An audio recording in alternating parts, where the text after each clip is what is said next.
Welcome to Don't Whistle at Night podcast, where Navajo legends echo in the shadows. Darren and Dawn will guide you through the sacred fire of native storytelling, where the old stories breathe, the unknown walks among us, and voices, long hidden, rise to be heard. And remember, don't whistle at night. The night has come, it's cold and losing my control. Your light is gone, and lonely darkness fill my soul. I wish that you could save me from my isolation. It's way too complicated. Let's start this conversation. Let's start this conversation. We got no relation. I have come, it's cold and losing my control.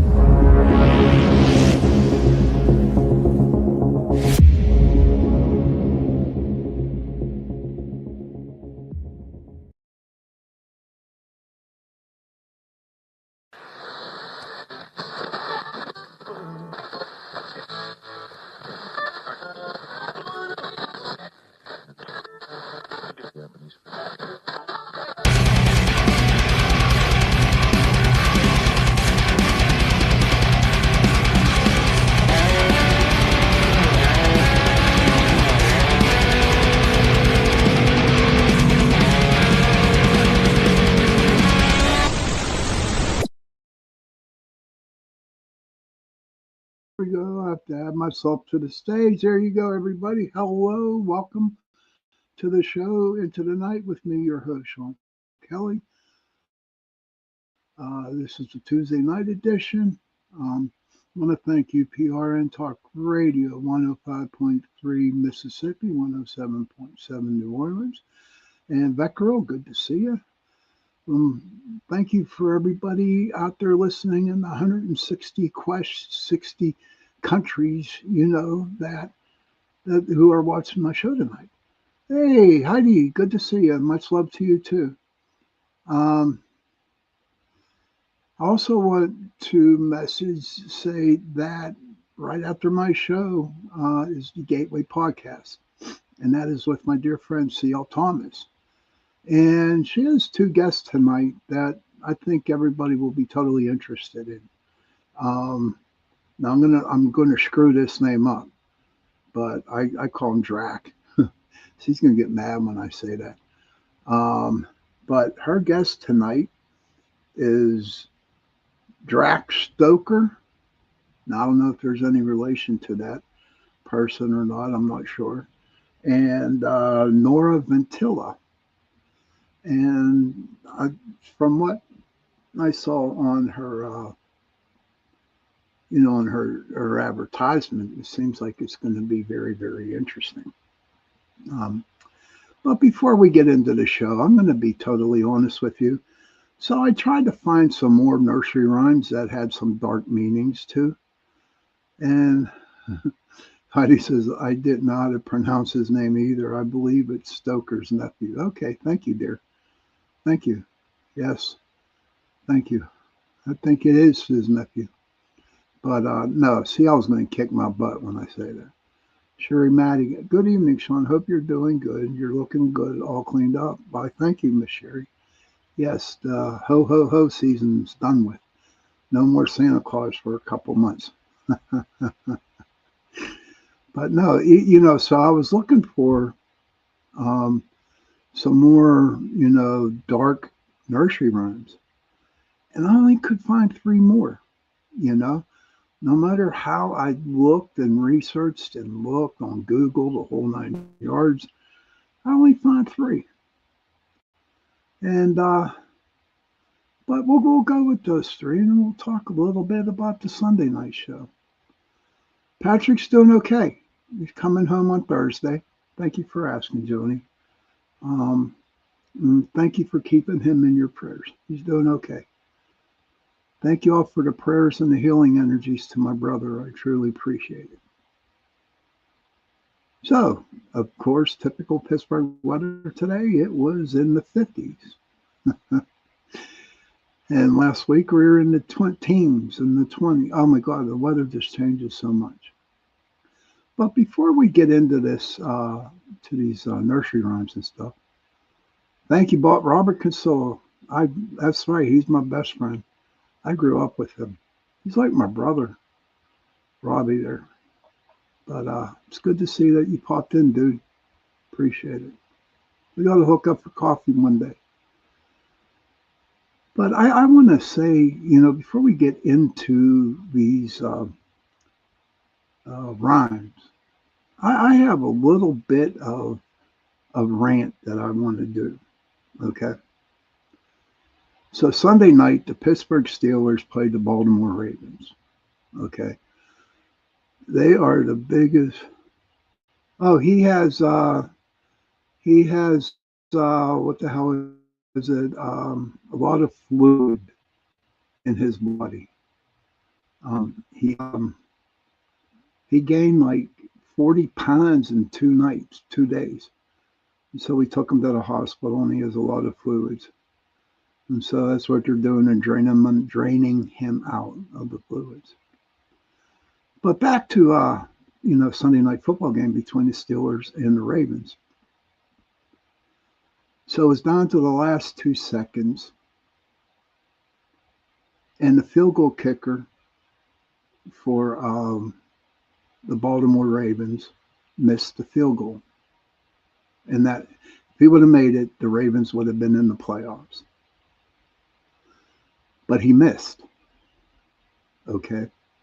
Now I believe in angels. I really do. And if you look at that little video, you can find it on YouTube or wherever.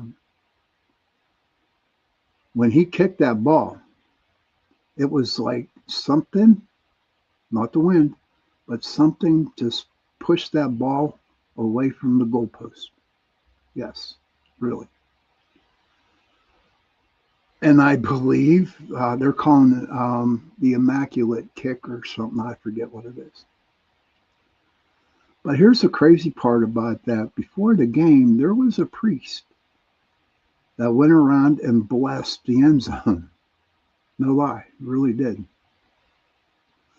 But what I'm trying to get at is after that kick happened, I like to go and listen to all the, hey, Delilah, good to see you. And I heard all these nasty comments from people who were from Baltimore.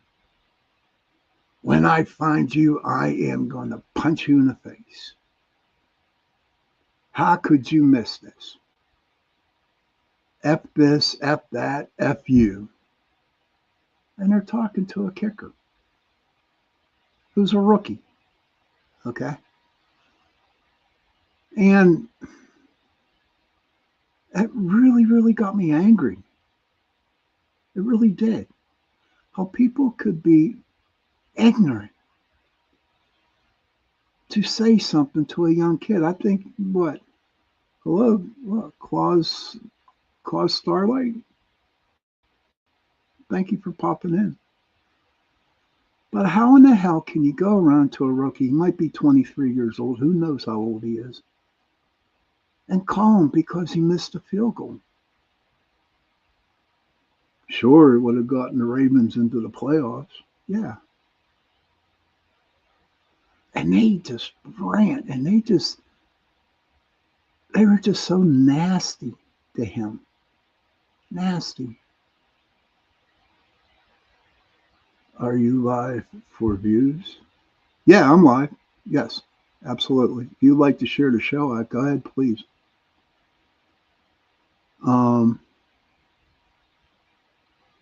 And they were just downright fucking ignorant. Ignorant to this poor kid. And I'm just sitting back and I'm listening to this. Hey, Gary, good to see you, buddy. And I'm listening to all these Baltimore Raven fans ripping on this poor little kid. The biggest game of his life, the biggest kick in the world for him and for the team and for the city of Baltimore. And it goes wide right. Yes, I subscribe to you. Don't worry. Keep working hard. Thank you. Thank you very much, Claus. And so he missed the ball. He missed the field goal and went wide right. And like I said, I believe in angels, and I believe something came and picked that ball up and made it go to the right. But you don't do that to a person. His fiance's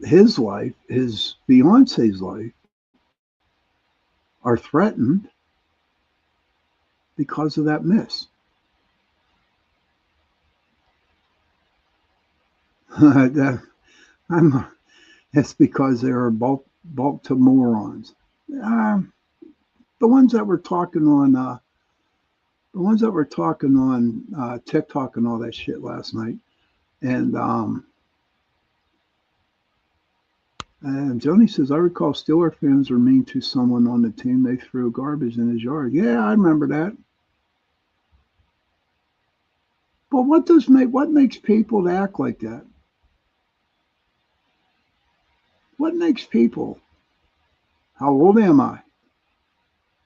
I don't know, 63. That's how old I am. Hmm. How old are you, Claus?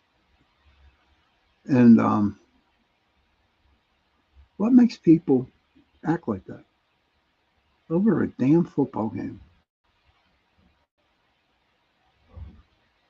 Granted, now Pittsburgh goes into Cleveland. You know, the fans, they go in, there's 13.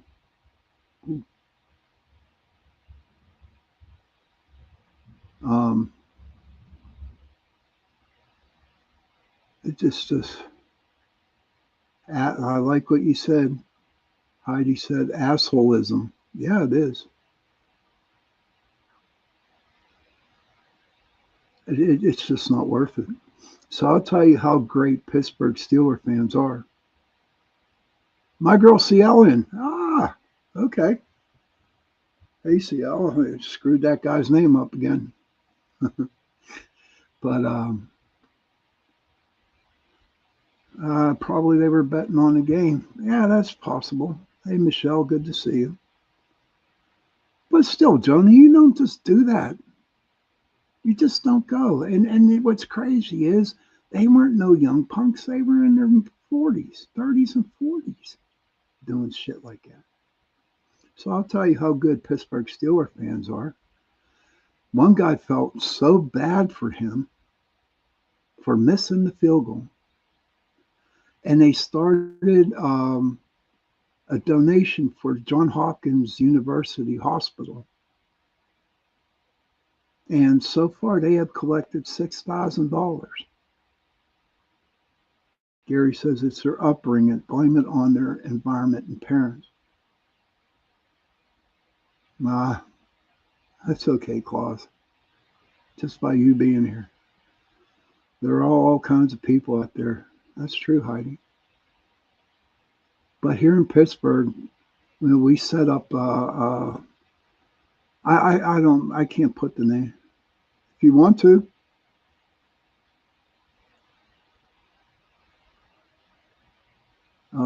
Johnny says I agree. No reason for any of that craziness. But we collected $6,000 in the name of, I think his name is Tyler Loop, and we donated $6,000 so far to John Hopkins Hospital. Yes. And I think that just shows you how Pittsburgh people are for other people. You know, people might hate us because we're Pittsburgh Steelers fans, and everybody hates the Pittsburgh Steelers.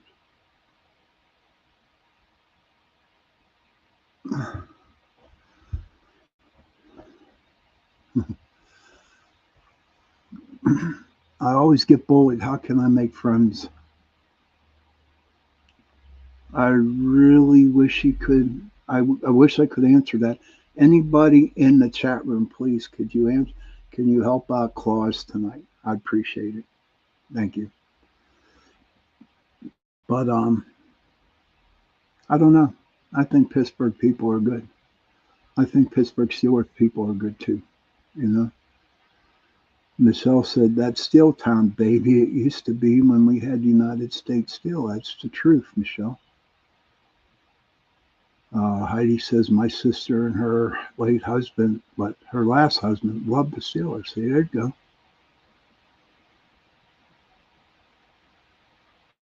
We're good people here in Pittsburgh.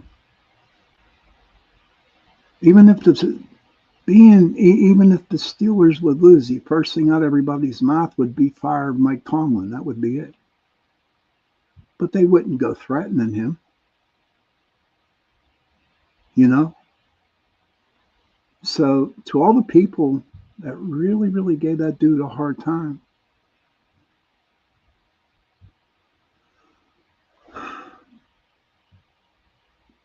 you're full of shit. Every one of you are full of crap.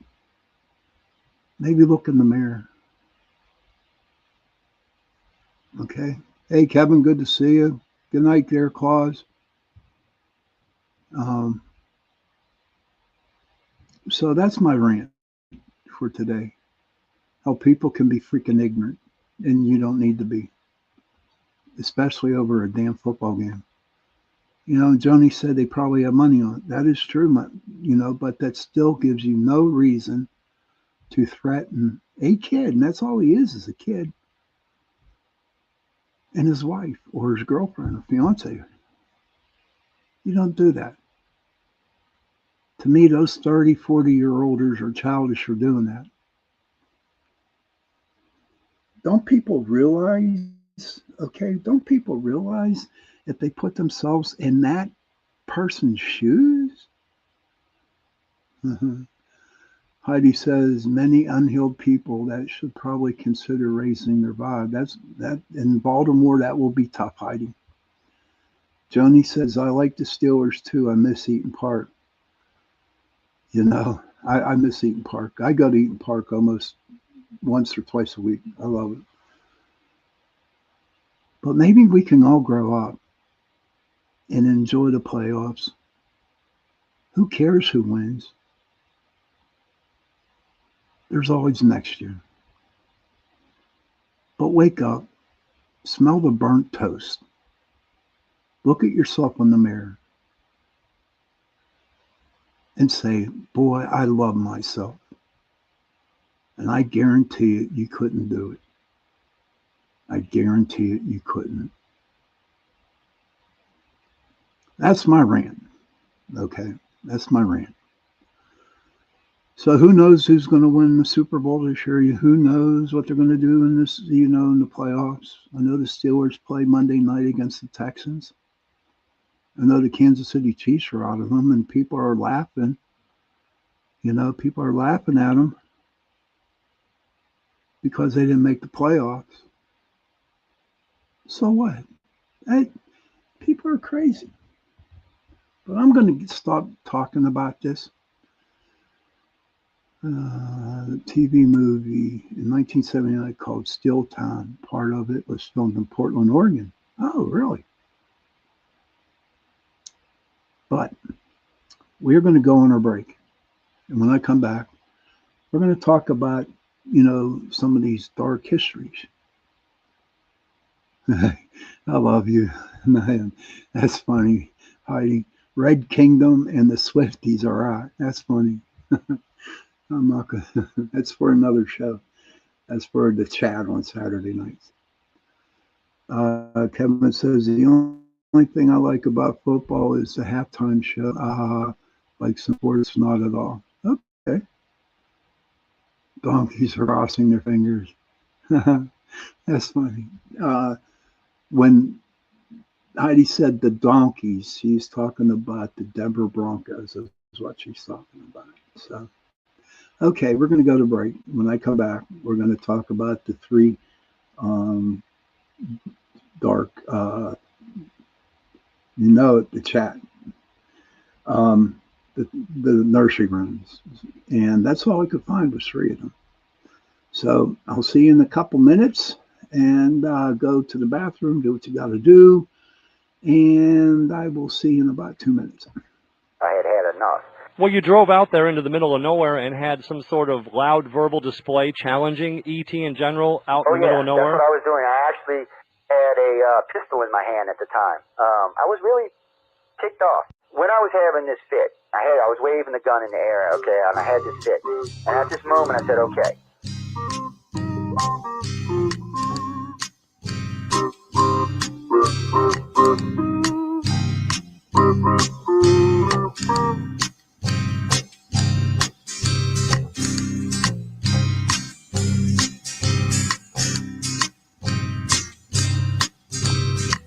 He was a Louisiana man named Montaldo. Folks around called him Six Gun Joe. Worked with ICAR, don't you know? Investigating UFOs. Out for a drive with a gal one night, they stopped to check out the reporting site. When an alien lit right there on the ground, he commenced to throwing his weight around. Now, old Six Gun didn't take too kindly to that kind of thing, especially without Vaseline or anything like that, Seriously. Well, Six Gun looked that critter right in the eye and said, "Any last wish before you die?" He yelled.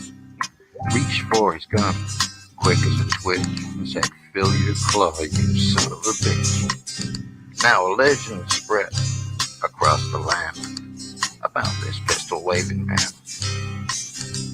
But if you're from space or from Earth below, you don't give no lip to Six Gun Joe.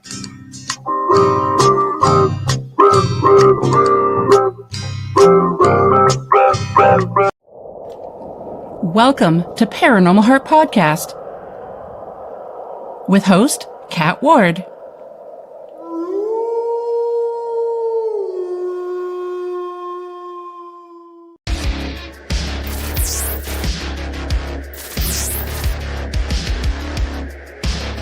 Welcome to Negotiating Happiness, the show that helps you find happiness, success, and balance in your work and life. I'm Adriana Fierster, your host for this journey into entrepreneurship and personal growth. We're broadcasting live on 107.7 and 105.3 FM in New Orleans as part of the United Public Radio Network. We explore the latest strategies, insights, and stories from successful entrepreneurs and experts. From managing stress to building a thriving business, we've got you covered.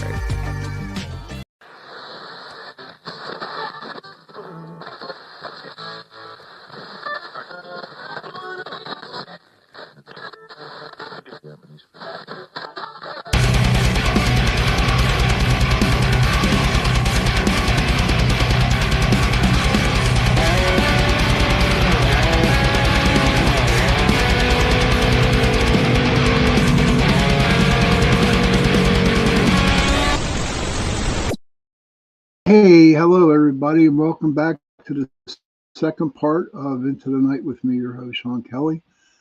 I hope everybody's doing that.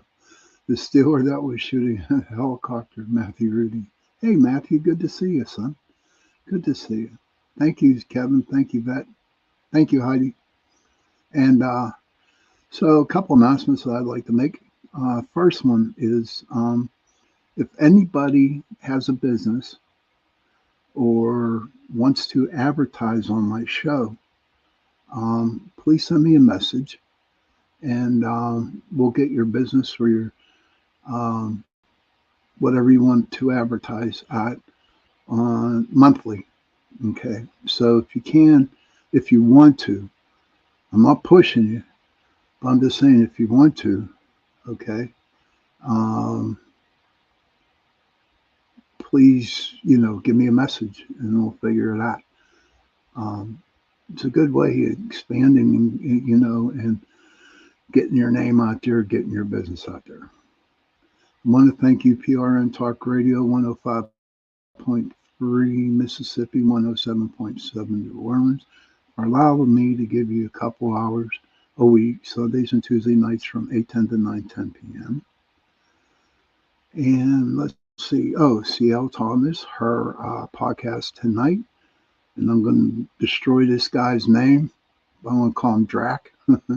Her guest tonight is Drac Stoker, who I believe, thanks to Heidi, we believe that he is the nephew of Bram Stoker. And also Nora Ventilla. And okay, you're coming up with all these Goldilocks and the Three Bears, Rapunzel. I don't know. You know, that's Kevin. Three Blind Mice is a dark one. I don't know about Rapunzel, and Goldilocks and the Three Bears. I mean, I could go the X-rated. There's your three. Good. Maybe it's on there. No, I mean, think about it. Rapunzel had all that long hair and dudes trying to go up. I'm not even going to go there because that's a dirty mind. You know, I got to wash my brain out with Clorox bleach because it's getting into the dirty side, not the dark, but the dirty side of it. But so we're going to talk about, I got 4 that are supposed to be dark. Okay. You're funny, Kevin. You are funny.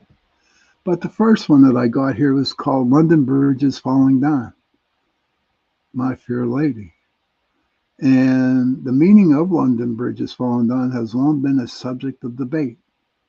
Many believe that it refers to the state of despair into which London Bridge fell after the Great Fire of London in 1666. But some experts argue quite convincingly that it refers to an alleged Viking invasion of 1014, during which London Bridge was pulled down. Though the attack has never been proven, a collection of Old Norse poems written in 1230 contains a verse that sounds much like the nursery rhyme, as London Bridge is broken down. Gold is won in the bright renown, so maybe. But you know what?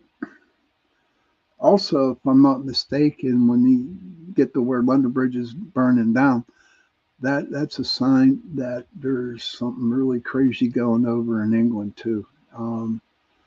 I thought I read that before. Forgot about the London Bridge. Good one. Love the backstory, Sean. Thank you, Brian. Kevin.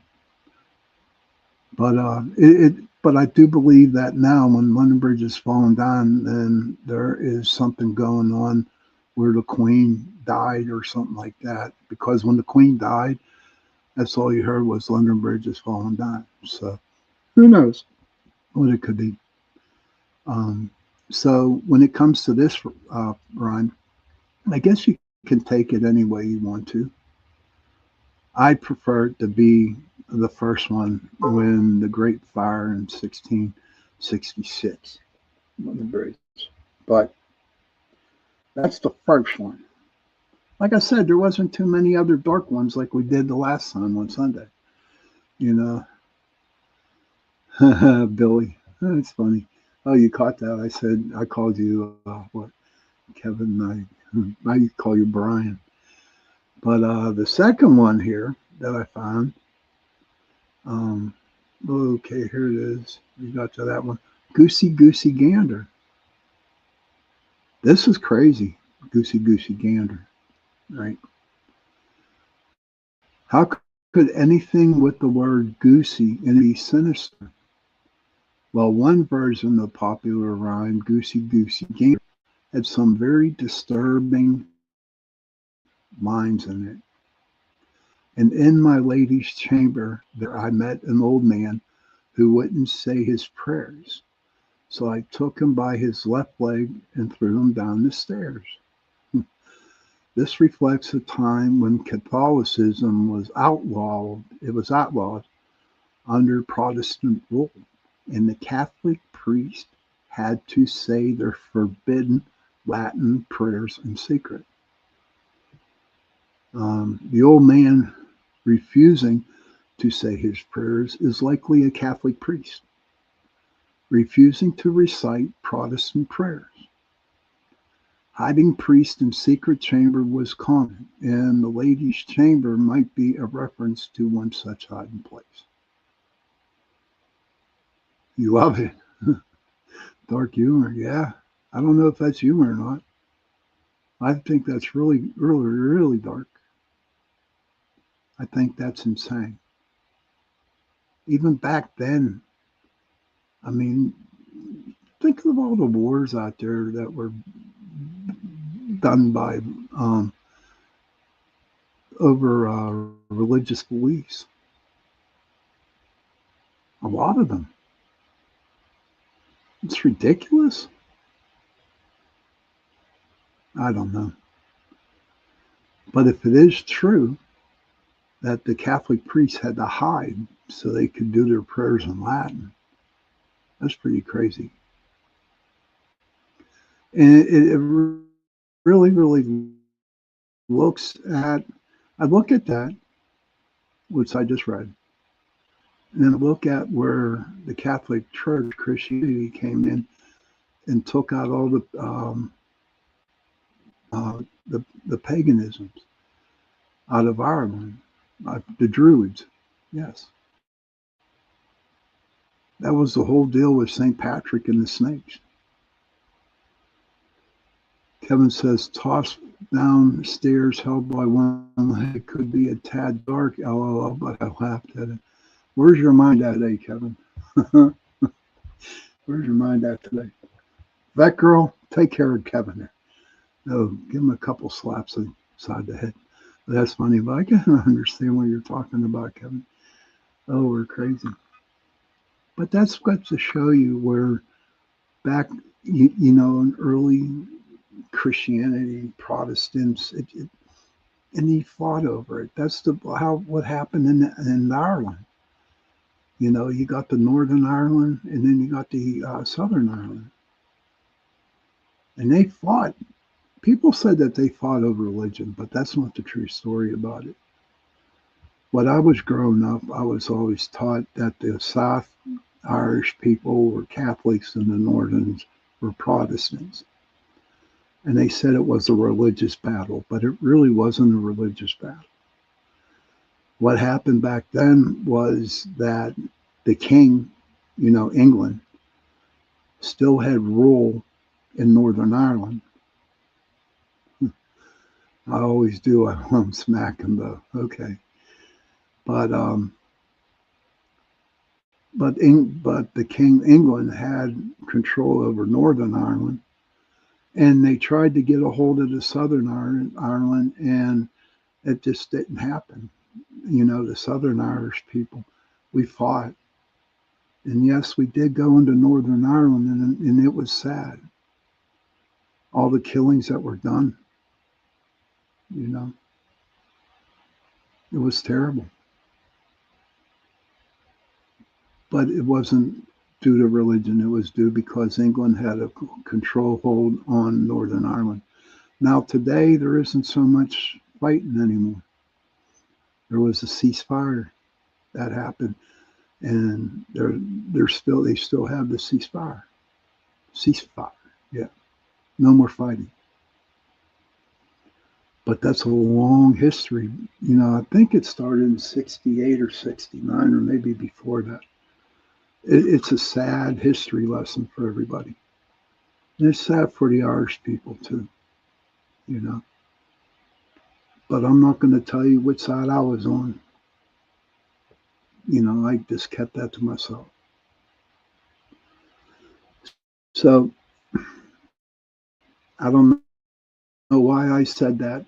I don't know why it came out of my mouth. But I believe that whenever I open my mouth and whatever I talk about, whatever I say is supposed to come out. I didn't even think about, you know, talking about that. Hey, Mish, good to see you. Good day to you too. But as we were going on, then, you know, you got Rockabye Baby. This was a crazy one. Thank you, Miss. There's your long lost sister, Heidi. Those two religions have a lot of similarities as differences. I was Catholic, but my Protestant friend brought me to a rock, the phone from his church, and sang religious songs. I recall comparing. Kevin and I brought up Irish Catholic too, and I can't get into it for another show. And Heidi just found out about Rockabye Baby. Yeah. And I even looked that up. That's why I got it here. Rockabye Baby in the treetop. When the wind blows, the cradle will rock. When the bough breaks, the cradle will fall. And down will come baby, cradle and all.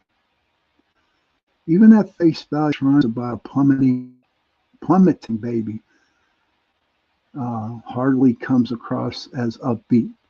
But some say that Rockabye Baby is really about King James II of England, 1633 to 1701, who in a bid to produce a Catholic heir and resist the wind blowing from Protestantism, supposedly smuggled another man's child into the birthing chamber.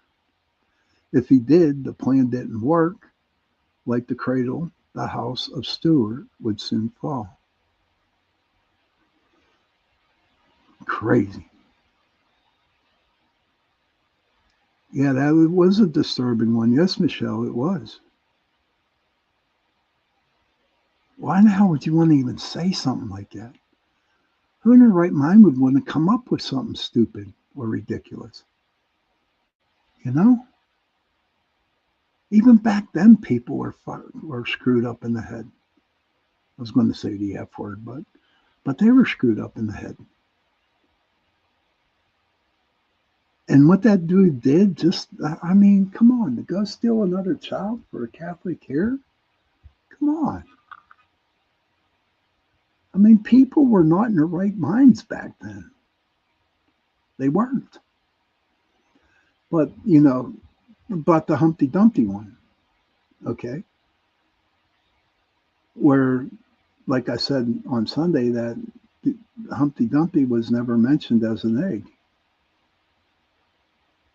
Very odd as we chit-chatted about this topic. So many were dark and morbid. Yes.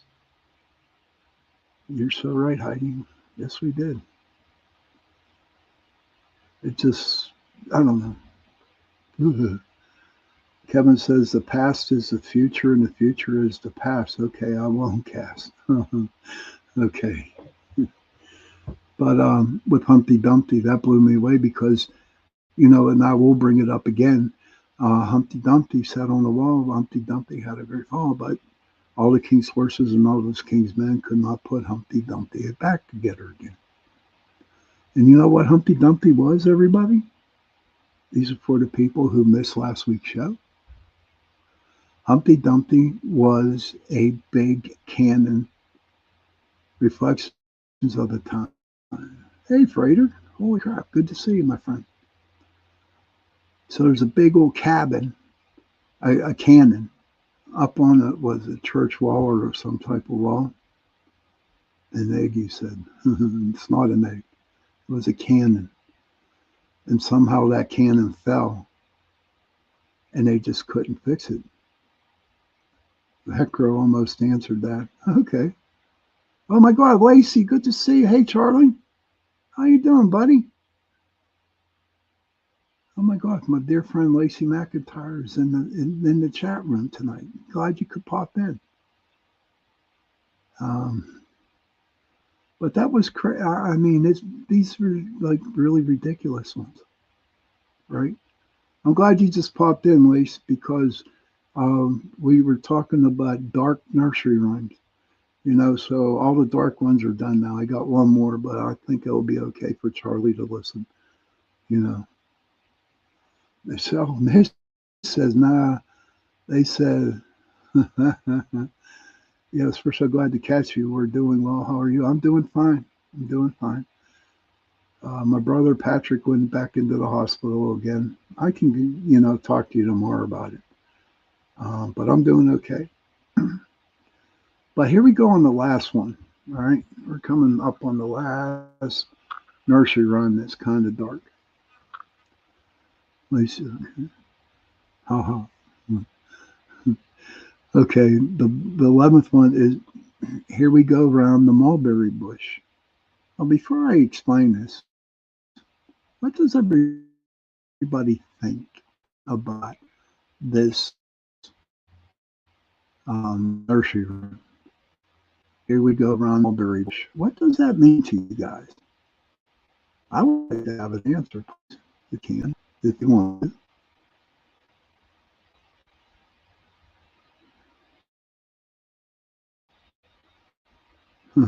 Story on Rampens. Well, I'll look at that. What's the story? What do you think about? Okay, she's giving him this. Well, here we go around the mulberry bush. A mulberry bush is actually about Wakefield Prison in West Yorkshire. It commemorates the walks on the prison yard that the female prisoners and their children would take every day.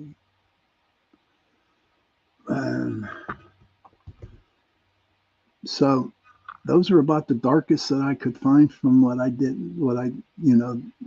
far from what I talked about on Sunday. So in respect, or not respect, but my whole thing about these, oh, well, I ain't doing good. All these nursery rhymes that we've talked about on Sunday and today. My feeling is, they were sick and insane, and they never should have taught us when we were young. That's my feeling. It's really crazy knowing that what we did growing up and doing these nursery rhymes, but the true meaning behind them. That girl, originating from a Brothers Grimm fairy tale, involves a pregnant woman craving a magical herb from a witch's garden, leading her husband to steal it. In exchange, they promise their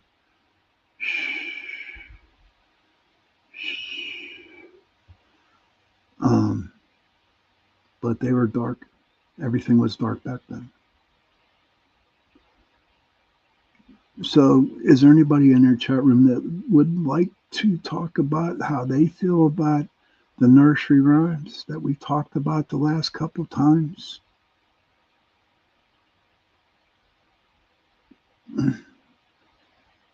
Anybody? Is there anything on the little old woman who lived in the shoe? There was. I think I read about it. I'll look it up if you guys don't mind. I got a couple more minutes. The woman.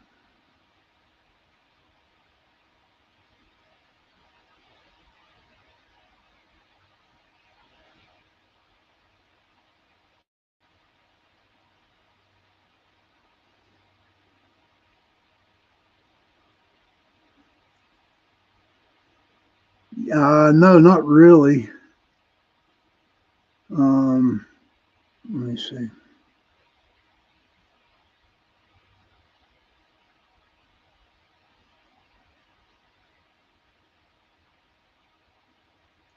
Okay.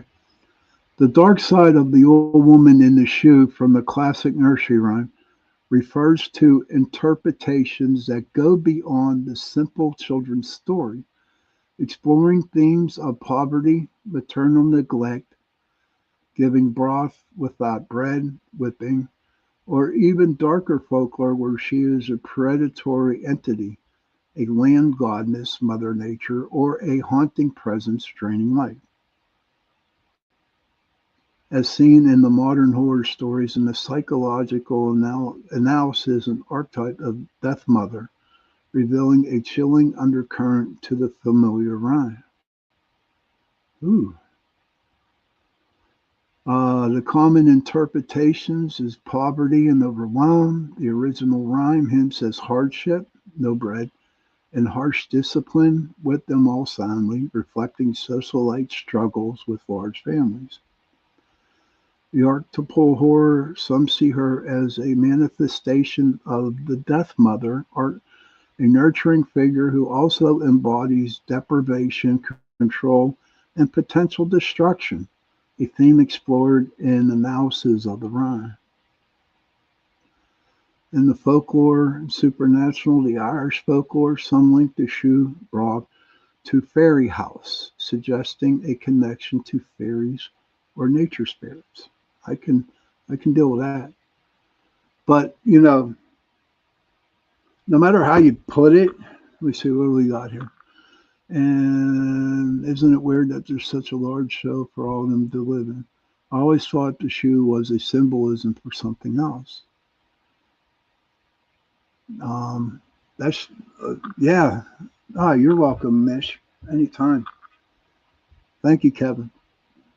Lacey says, "Oh wow, that's interesting. I've never heard that before." Lacey, I'm telling you what, you should just if you ain't doing nothing, Google dark nursery rhymes. It'll blow you away.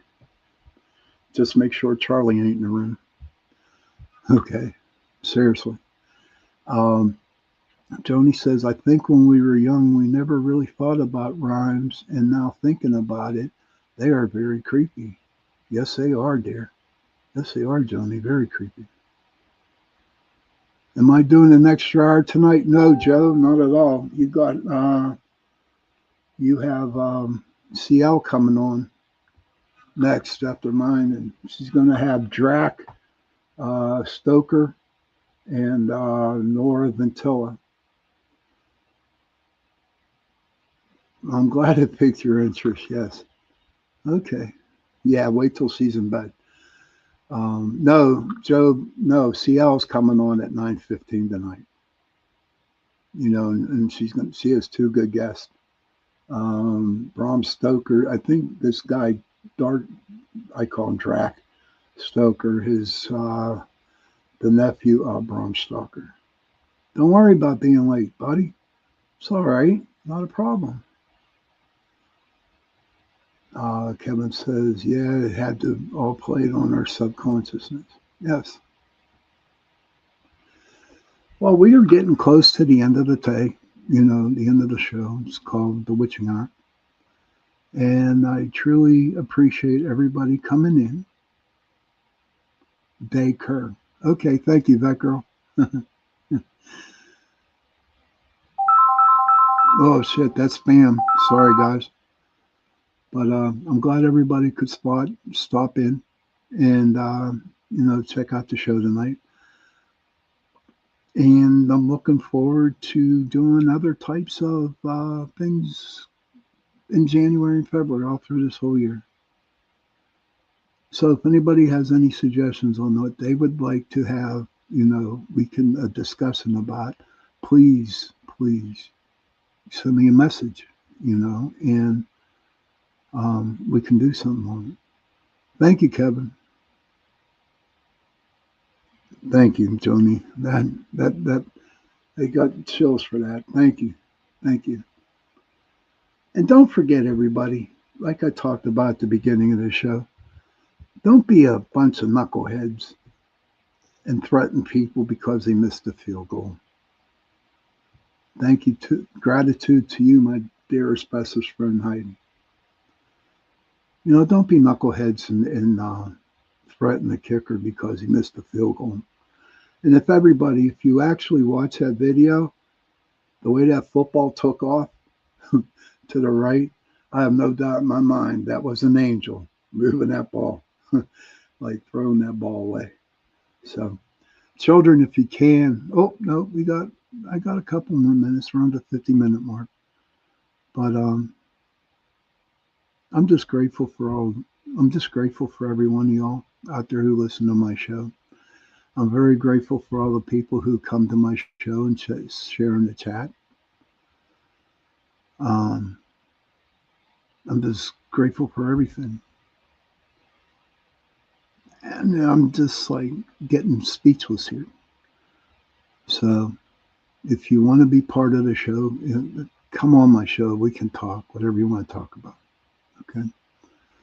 And if you want to advertise on my show, feel free. Thank you, Kevin. Thank you. That means a lot. If you want to advertise on my show, feel free. Give me a message and we can talk. But it is time to go. And again, thank you, everybody, for stopping in tonight. And I'll see you Sunday. Children, if you can, please go to your parents, give them a hug, and tell them that you love them. And parents, please go to your children, give them a hug, and tell them that you love them. And if you have no parents, and if you have no children, find somebody, give them a hug, and tell them that you love them. Because those 3 words, I love you, go a long way. And on that note, have a good night, happy hunting, and see you next Sunday.